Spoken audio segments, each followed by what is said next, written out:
Alright, so let's work on this reduction I've been doing. If you hear any background noise, uh, that's my cat who just opened the door. So there's that going on. But right now, I've been working on a reduction. This is E.T. Adventures on Earth. It's been working on it for a while, but it's a lot. But I wanted to actually live stream and try this out for multiple reasons, but also just to show you how I reduce things and what my process is. Uh, so there's that. Um, and if this is also somewhat of a test run. Not sure if anyone else is gonna join, but hey, it is what it is, and I'm completely fine with that. You know, watching someone make a reduction is not the most entertaining thing, and sorry if this is clunky for the first time, but I'm trying to make do what I have. I do not understand this chat function.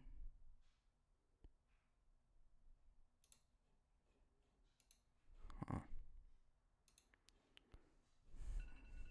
And that's my phone. But you got the stuff like that. Yeah.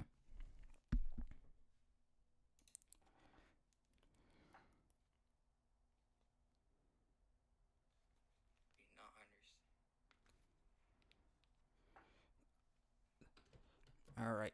So let's dive into this. Oops. Wrong button. So right now we're about halfway through. We're at measure. Let's see. 203-ish around that area. Um, I use Dorico. I've always used that, and not always, but I have been recently, and for most of my reductions, I have been using that. I used to be a Finale user, but Finale kind of lost its appeal to me, so I switched to Dorico just because it's a lot better with software, but also a lot of people in the film industry are switching to Dorico for multiple reasons, mostly because it's a better and faster software. But there's a lot of integration with DAWs and integrations with other programs and plugins that are more suited for the modern composer. All right, so let's enter some notes in. I think this is a viola right there. And, feel free to leave a question and something. Um, you know, questions are good. They always are. So that's an E, and the strings are playing.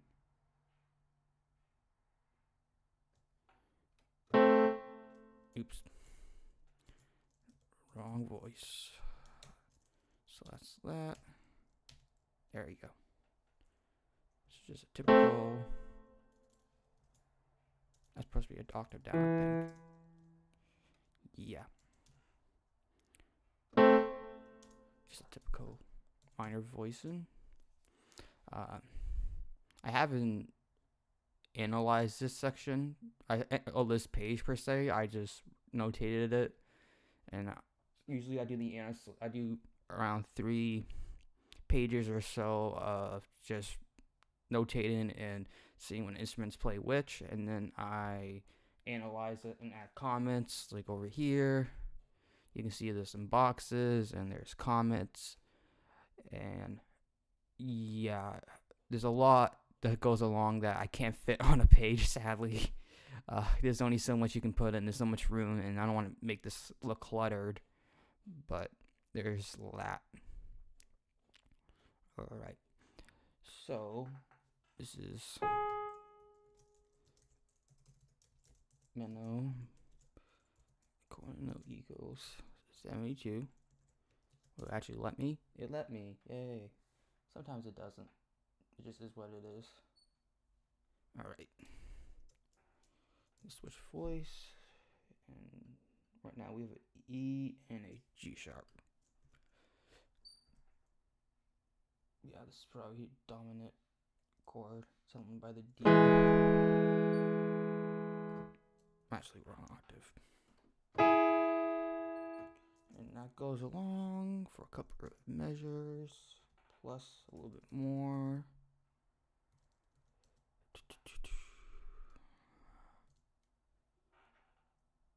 Okay.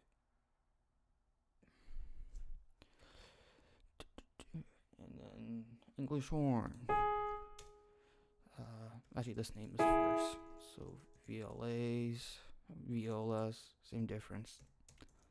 And I always change the font because the original font is a little bit too big. But it is what it is. And just put some dynamics in here. I think I missed some dynamics for here as well. And oof, yeah, I missed some dynamics right here. And actually, no, not that. That. So it's this. Oh yeah, Durago. Sometimes does stuff like that.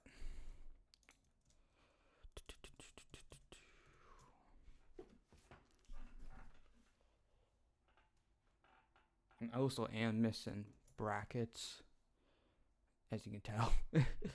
So I've been trying a new format for bracketing. Oh, that's weird. Let's try this. Okay, I've been trying the stemless ones right here.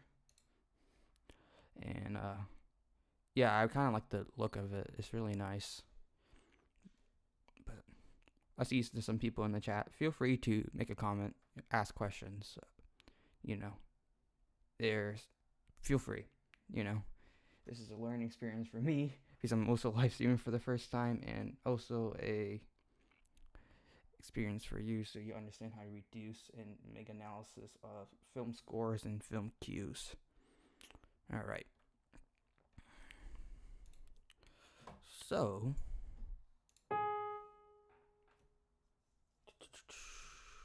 English horn comes in. Let's put this in a different voice.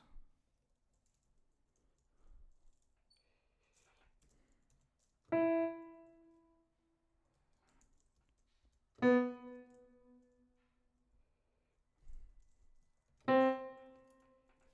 that repeats for a while. Not that long.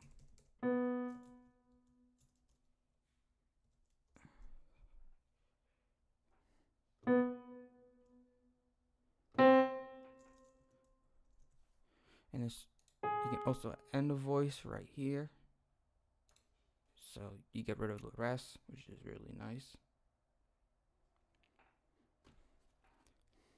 You always want to end a voice.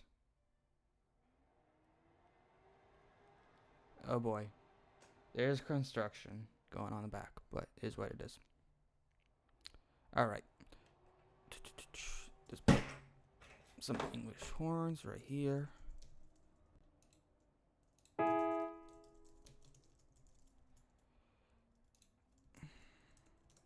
And you just, technically it's on the lower voice, so you put it right there. This is, you want to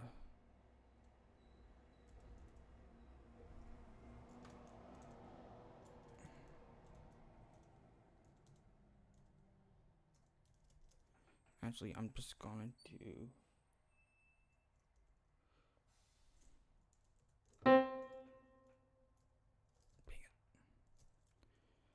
I guess I have to force stems.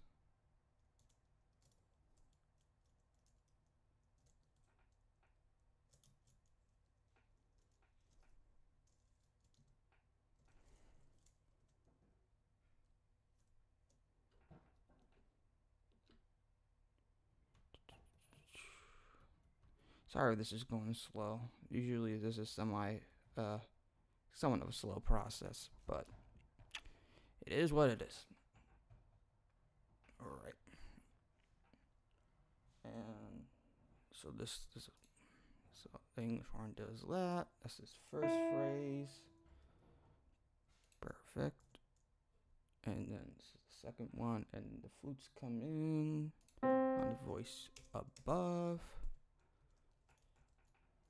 on the ta of two, one ta teta. That's how I learned how to count rhythms in college. Oh boy.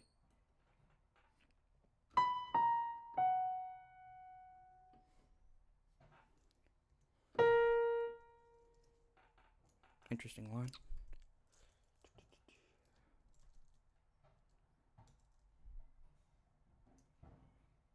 That is a very interesting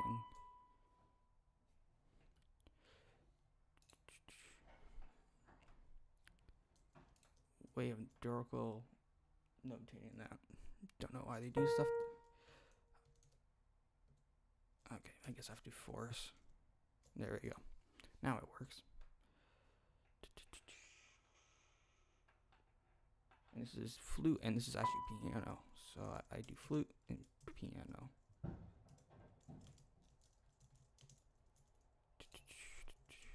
Alright. So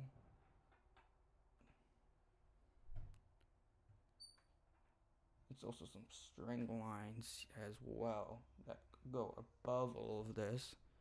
So I usually do add staff. The add staff feature is really amazing in Dorical. I love it.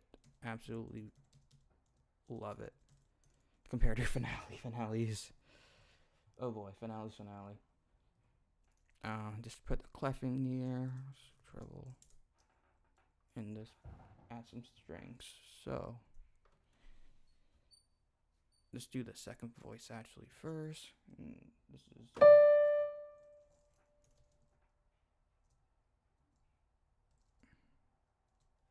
I added it on the wrong place. That's why. There we go. Okay.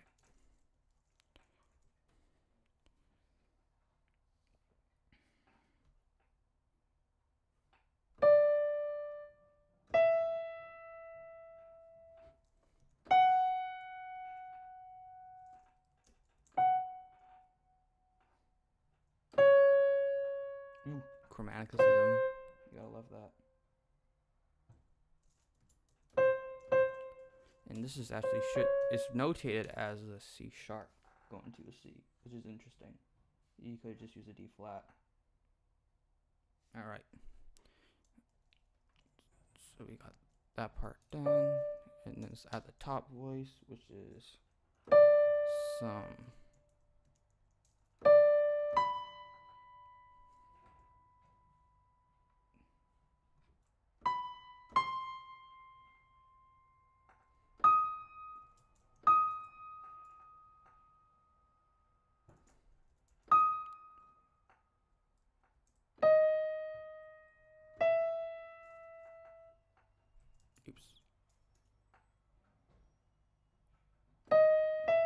interesting.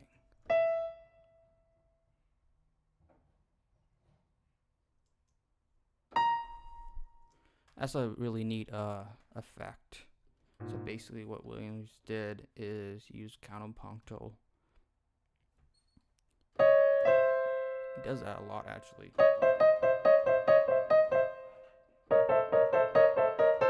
You hear that motion in Star Wars, but that's interesting how you use it right here. So second violins and first violins and second violins. Simple as that.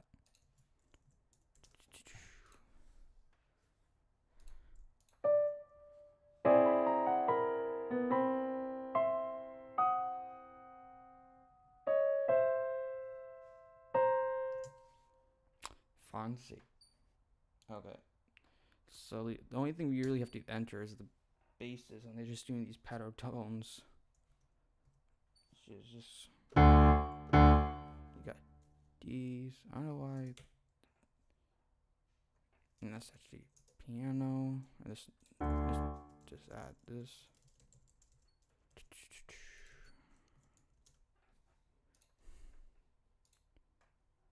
Oh yeah, this is trem. That's slightly important.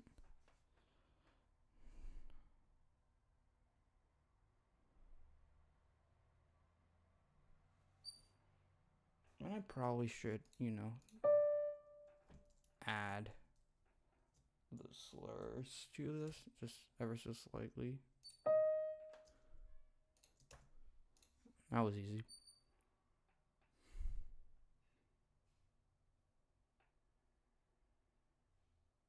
All right.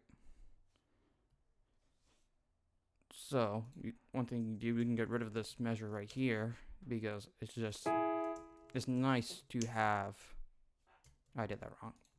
It's nice if you never really want a empty measure in reductions. I've noticed that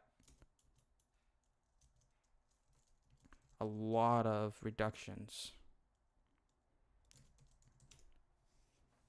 do this, where basically if there's nothing, just remove the measures. And you can do that in Finale, Duracle, and Sibelius.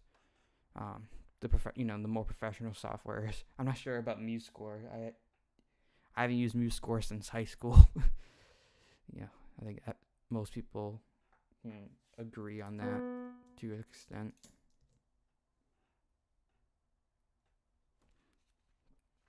All right.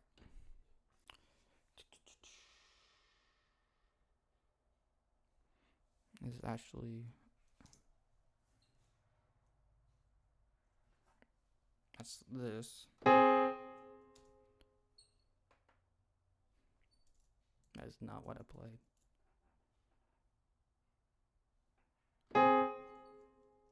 Why is calling this a C?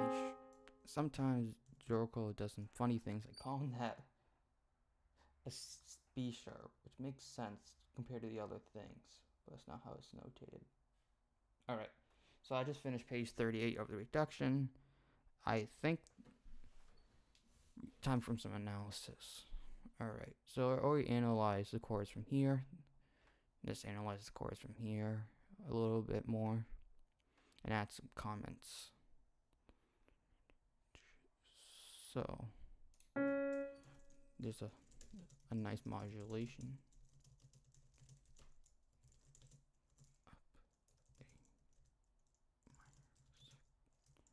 Probably should put a half step to C sharp. It's also probably to note compared to all the previous modulations that I spelled modulations wrong. Go down a minor second. And I don't know why. It's definitely enough room. I don't know why I'm saying there's definitely enough room so it shouldn't clash.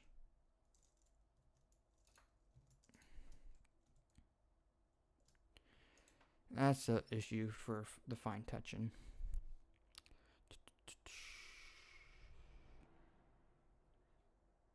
All right. Chord right here. So this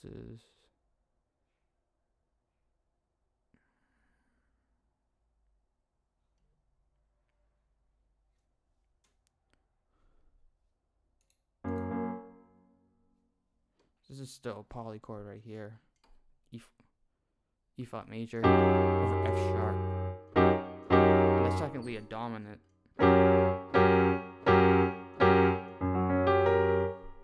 Fancy. That's also derived from the diminished scale, which is nice. So let's just put E flat 7 over F sharp. You could actually notate that as over G flat. I think it shows F sharp to distinguish this from the diminished scale, because you basically have that, but you also have the B.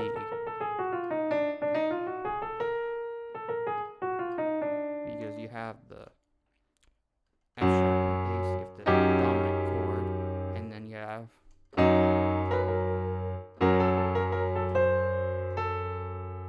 ooh, good stuff. Really good stuff. This is a C harmonic major scale. Let's put that a little bit smaller, and we can actually put that in italicus. And just put that below. And this is right here is actually F over F sharp. It's funny because this part is supposed to be somewhat beautiful, but I think it's going over the tension of what happened, because this is not perfectly stemmed from the actual original score. This is because this moment right here, you definitely will recognize this.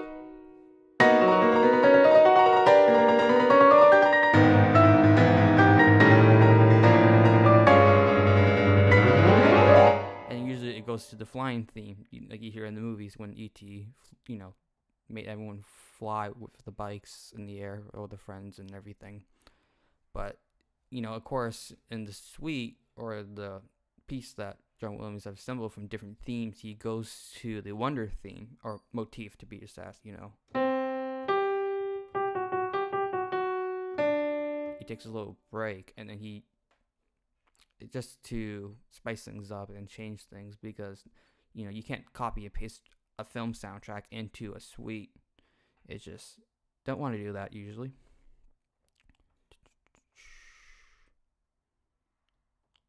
So let's put that chord in. So this is F over F sharp, fancy stuff. And then this is, I'm pretty sure it's technically it's E flag augmented.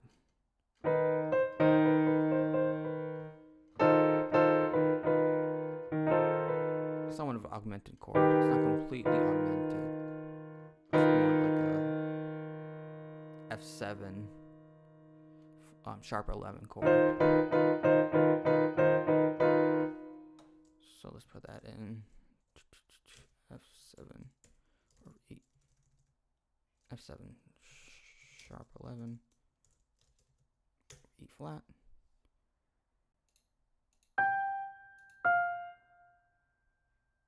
Interesting, you have the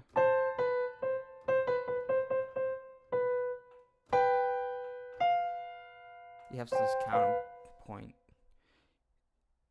Oh man, really good stuff. If you have counterpuntual lines in the accompanying parts, not in the in the typical parts like the counter melody, but always have counterpoint and the counterpunctual stuff, and you will definitely spice up your not even your theme, but your overall arrangement, because John Williams, he's a master of counterpoint.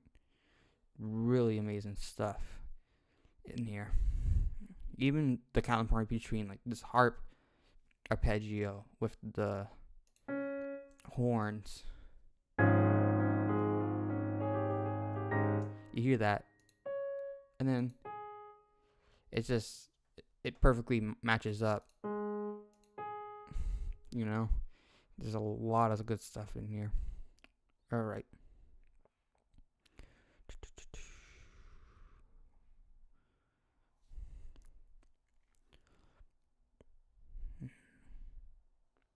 Probably should know that.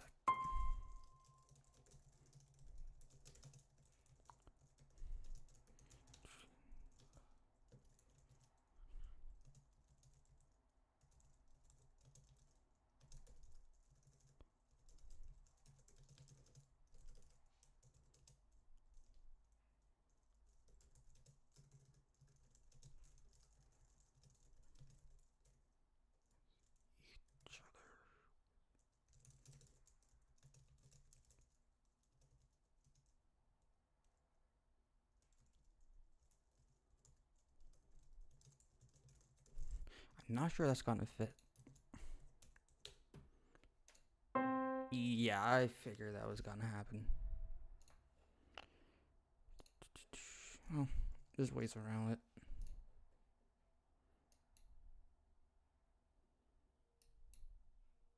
Like that. Sometimes Duracle is not the perfect when it comes to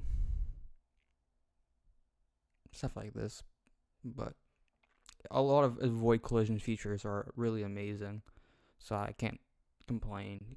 Where Finale has no avoid collision features at all, so that's a big problem. All right, this core really doesn't change. I probably should note that this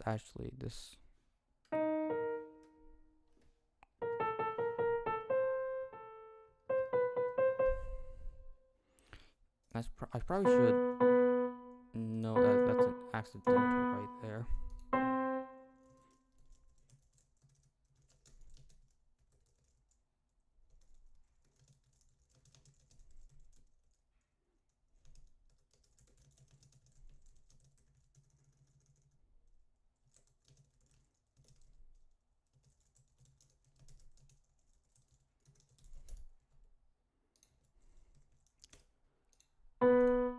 And yeah, I figure it's gonna do that. There we go. I can add more, but for time purposes, just go over here. This is a typical A major first inversion. Nothing fancy. And right here is some interesting harmony. It's A minor with a G sharp. It's really interesting. You can hear that in context. That's a really subtle change.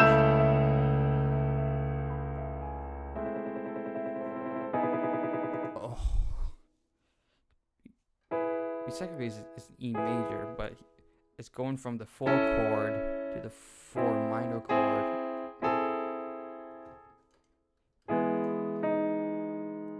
It's just really good stuff.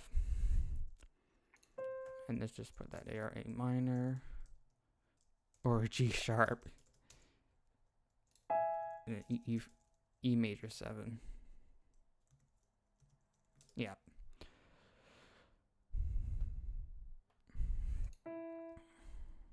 Oh yeah, the other thing to mention, this is the government theme, but played in a major key. I think at this point in the film, correct me if I'm wrong, but this is when there was one guy who was actually good in the government who wanted E.T. to escape and, be free. I think that's when he played it. John Williams played the theme. I'm pretty sure about that, but I haven't watched the film actually in a while. I watched it a good amount of times, but not recently. There's been a lot of other films that I've been occupying my time, and same with TV shows recently. So,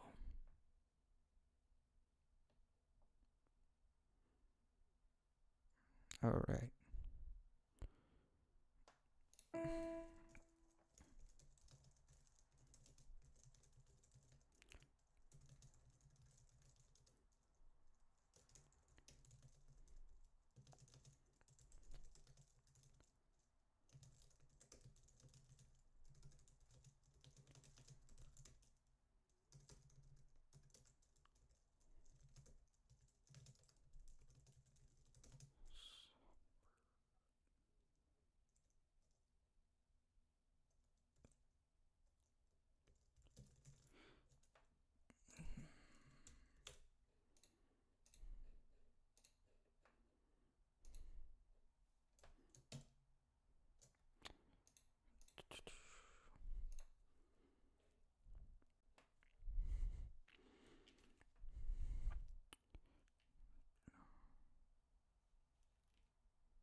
All right.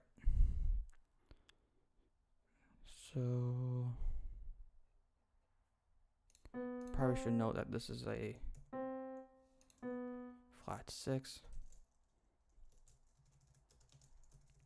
Get some harmonic flavor from the flat 6, and Duracle, you can enter flats like that.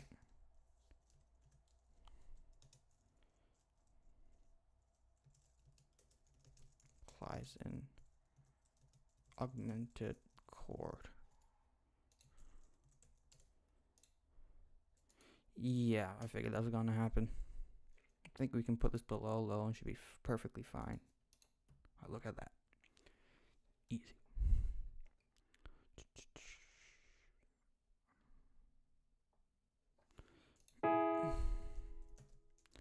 So it's technically still E major. I'm in the wrong. Pop over. E major. But this applies a dominant because this is E over D.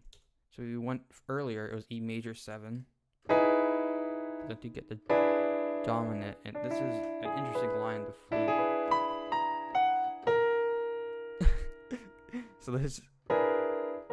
So he uses,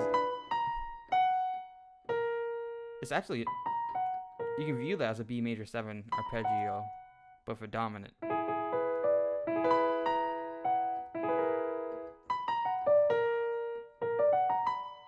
Or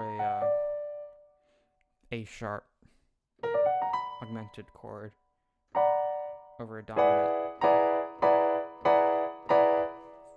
Interesting stuff right there. Alright.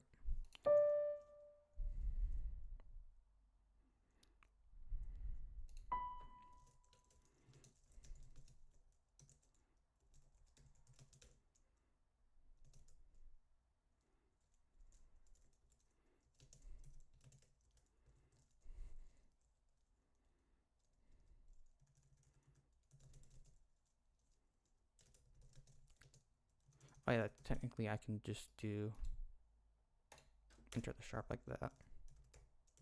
And I have to switch the font.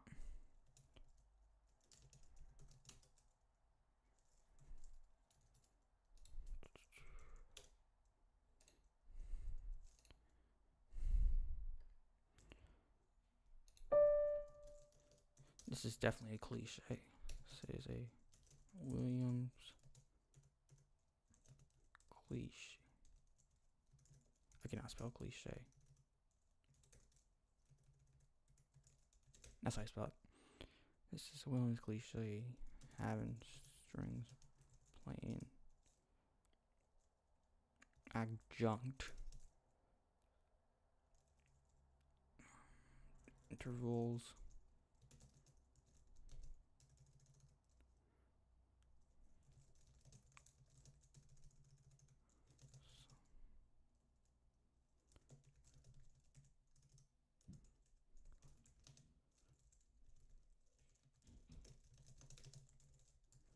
There we go.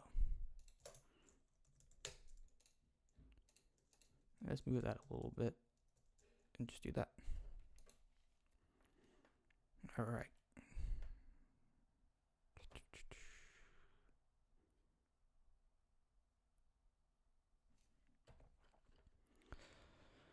All right, next page. I think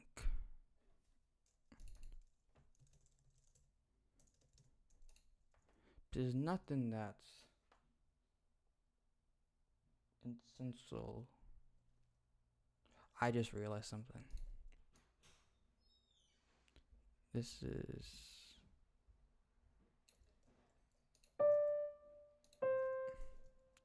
completely wrong spot. Okay, Duracle, I see what you're trying to do. You do not understand things at times. There we go.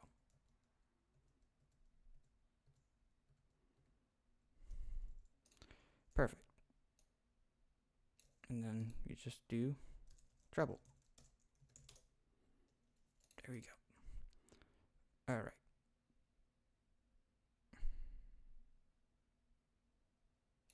like that.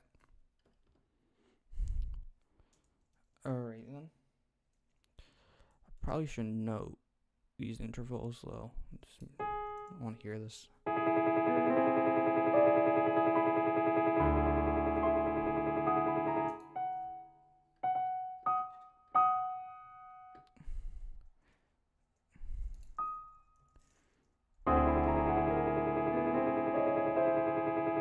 Ooh. This over D. You have C sharp and D sharp. That's pretty cool.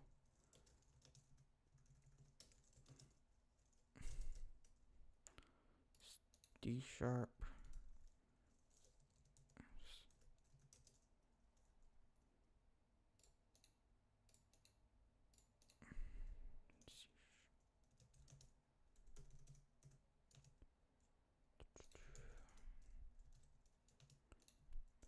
Clashes over D pedal tone. However, since they are spread, since there is a large gap between such pedal tone and notes that this it isn't heard. I noticed that Williams does that a fair amount in his pieces, where he had these extreme distances. See,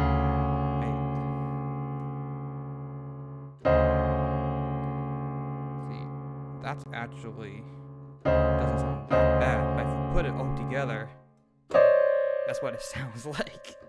So I'm playing a D, a C sharp, and a C, and E flat.